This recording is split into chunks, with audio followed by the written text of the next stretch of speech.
Tani 8 muaj po jetojnë në shkëmbin që i zuri derën e shtëpisë. Hendeku sa vjen e rritet duke rrëshqitur kodra nga uji mineral që buron nga toka në hyrje të fshatit Likov. Familja Shukriu me 2 shtëpi po jeton në kanosjen e rrezikut për jetë, derisa presin autoritetet për të marrë masa.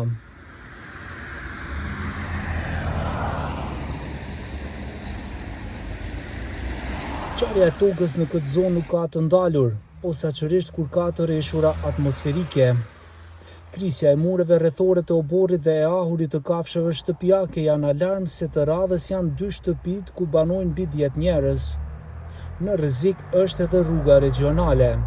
Tani 8 muaj rrëshqitja e dheut këtu në hyrje të fshatit të Likovës është bërë makt për 2 familje të cilat janë detyruar të kthehen dhe të banojnë në shtëpitë e tyre, edhe pse me rrezik të përditshëm, në pritje të një vendimi nga autoritetet lokale, të cilat thonë se po presin një vendim nga lart nga qeveria për të vendosur nëse do të spostohet pjesa e dheut apo do të dislokohen këto 2 shtëpi.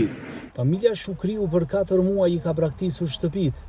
Nga fillimi i dhjetorit mbeten shiritat për një zonë me rrezikshmëri të lartë.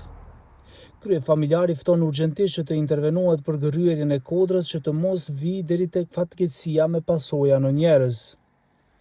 Rruga e tyre mbetet ende e bllokuar dhe i detyron ata që të bartin ujë me kova, nga që janë këputur edhe gypat.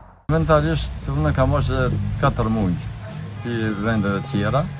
Nuk ka asgjë, as për komunës, po as për qeverisë. Jemi në tutni tani në shpejt. Mund të ndodhë edhe më keq. Do të që më bëmë me këtë shtet. Mas nuk po na bin. Sa të shkojë dita, nuk e dini. Çka po ju thojnë? Po, të s'ka shtetë komuna, dhe nga donë fajt qeverisë. Qeveria nuk ka të marrë mosa as pak. E ku do të bëmë domin më i madh, edhe pse vinë. Nga komuna e Likovës thonë se janë në pritje të miratimit të buxhetit nga qeveria për të nisur me gërryerjen e kodrës. Thonë se kjo zonë nuk ka qenë paraparë për ndërtim. Mos sigurimi me kohë i mjeteve financiare dhe shtyrja e sanimit mund të çojë në aktivizimin e mëtejshëm të rrëshqitjes së tokës, zgjerimin e zonës së prekur, dëmtime shtesë të objekteve dhe infrastrukturës, si dhe rritje të kostove totale për ndërhyrje të ardhme.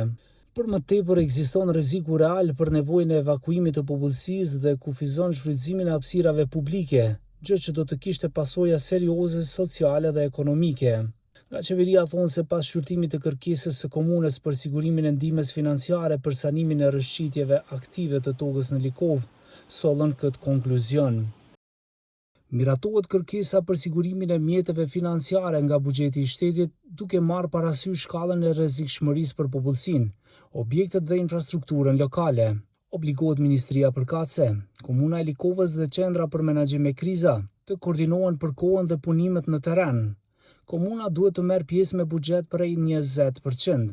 Raporti i inspektimit të 2 dhjetorit 2025 nga enti gjeologjik tregon se është reaktivizuar pas shumë vitesh një pllakë fosile shkëmbore me qarje me përmasa nga 20 deri në 1 metër gjerësi, nga 4 deri në 5 metra thellësi dhe rreth 100 deri në 150 metra të gjata.